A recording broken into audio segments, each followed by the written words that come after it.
What is up, guys? This right here, this is my GMAT score, and I just gave the exam a few days back, and I thought I'll make a video and share how my experience has been, how mainly my prep experience and my exam experience has been, which are two of the most significant things that someone getting into this should know about. So I'll start off with my prep experience. The first thing I'll tell you when I gave the real exam versus all the mocks that I've given is that the real exam is it cannot be underestimated, which is one of the biggest mistakes I made. Whatever I read on the online forums was that the quant is gonna be on a little bit on the easier side. So what happens with you is that when you are doing all these mocks, for example, you take up Manhattan and you do those mocks and you feel कि यार ये तो थोड़ा सा मुश्किल है, but maybe the real exam is gonna be a little on the easier side, so I'll manage. Maybe I'll get more score than what is being shown on the screen right now. But that is a very futile error that we can make, which is what I would recommend you to not make, which was one of my key mistakes. Apart from that, I'll tell you I tried out many other portals as well for the GMAT. I tried out Jamboree, I tried out eGMAT, I tried out Experts Global as well. So Experts Global tests were linear. They were pretty straightforward. I was getting a 750, a 760 on them. And my perceptions were therefore skewed. I thought ki I'll score very well, but then when I actually got in my scores, I was like a little disappointed. So that is why what I want to highlight, the main point from my preparation is that the hardest mocks that you're giving, assume those to be representative of the actual GMAT and do not assume that the hardest mocks are actually really hard and the GMAT is not going to be that way. It is actually, if not harder than them, at least as hard as the hardest mocks you can give. So that is the first takeaway from this. The second thing I want to highlight is that these portals are not that important for you to get to your dream GMAT score. In fact, there are so many free resources available out there, some of which I'll link down below. These resources can really, they are really providing genuine insights. For example, I'll tell you the CR Bible really helps you gauge or build your CR concepts. Apart from that, there is this advanced SC guide which also helps out a lot, and RCs can only be mastered through a lot of practice. The second takeaway that I'll give you is that I maintained an Excel sheet of all my scores, and I'll attach a snip of my Excel sheet on this and also link it down below. So what I've kept in this Excel sheet is the scores, the how many incorrect in quant and verbal in each of these Excel sheets that I got, and what is the average of all the scores. And what it turned out is that the average of all my scores of 27 mocks was the actual, it was 708. And I was under the perception कि मेरे recent scores are in the 740, 750s range. तो I'm sure मेरे 750, 760 आएंगे या 740 तो आएंगे ही आएंगे. But ऐसा कुछ नहीं हुआ. The actual average was 708 and I scored a 710. So that average really makes a lot of sense. That average was the actual thing that I got on the final day. So we have to make sure that we give a lot of mocks in order to improve that average, because that average is really representative of how your final exam is going to go. Finally, I want to talk about my exam experience, which can be a bag full of surprises for those who are giving it for the first time in the exam center.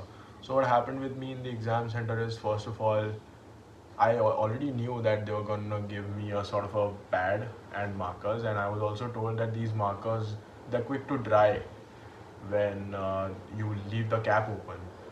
But I was still under the impression that they'll at least not dry up in a very quick duration of time. So that was one of the main things that caused a lot of psychological stress for me, because sometimes the marker would just stop working, and it's not like I couldn't ask for another. I had two given to me already, and when I tested them out, they worked just fine. But in the middle, they actually just stopped working, not too many times, just once or twice.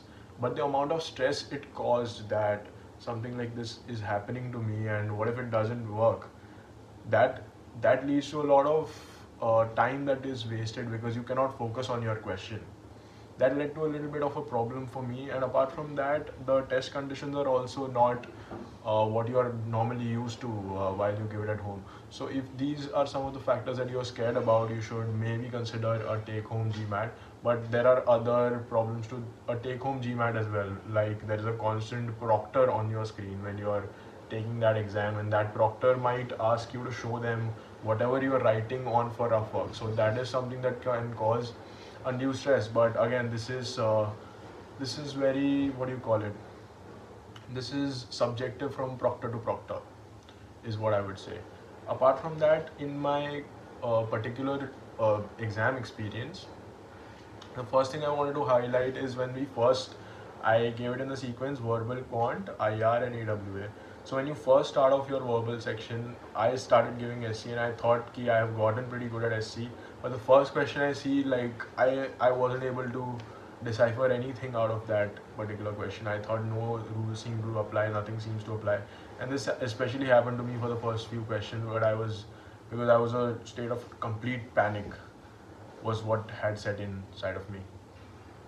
But what I figured out over the question is that slowly and steadily the rules do seem to apply, even though the exam was harder than I thought, and hence the score was also lower than I expected.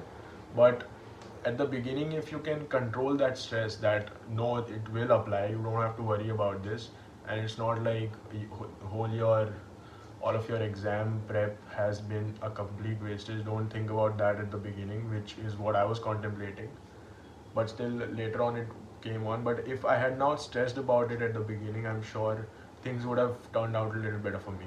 Tell you what exactly happens inside of the exam hall so that you are aware how and what to expect in case you are giving an in-center exam. What happens is you get an 8-minute break after the verbal and the con section. In that 8 minutes break, you cannot stay inside of the exam room. You have to get out of the exam room if you want to take a break. And once you get out, you have water, you do whatever, and then once you come back, then they check your collars, they check your spectacles and all of that, and all of that time period is counted within your break. So you have to stay aware, and also outside the exam room you cannot see how much time is left on the screen. So in anticipation, you walk inside the room early and you think ki koi baat nahi, I'll go there and I'll take a break while looking at the screen, but that is also not allowed, which is what I didn't know. Once you get to the screen, if you get to your desk and you sit down, the proctor is already there and she makes you start your exam instantly. So it's not like if you can go sit at your desk and just chill out for a little bit and be mentally prepared. Once you are at your desk, you have to start writing the exam.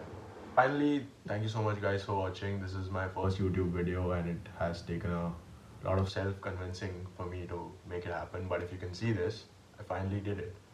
So thank you again for watching.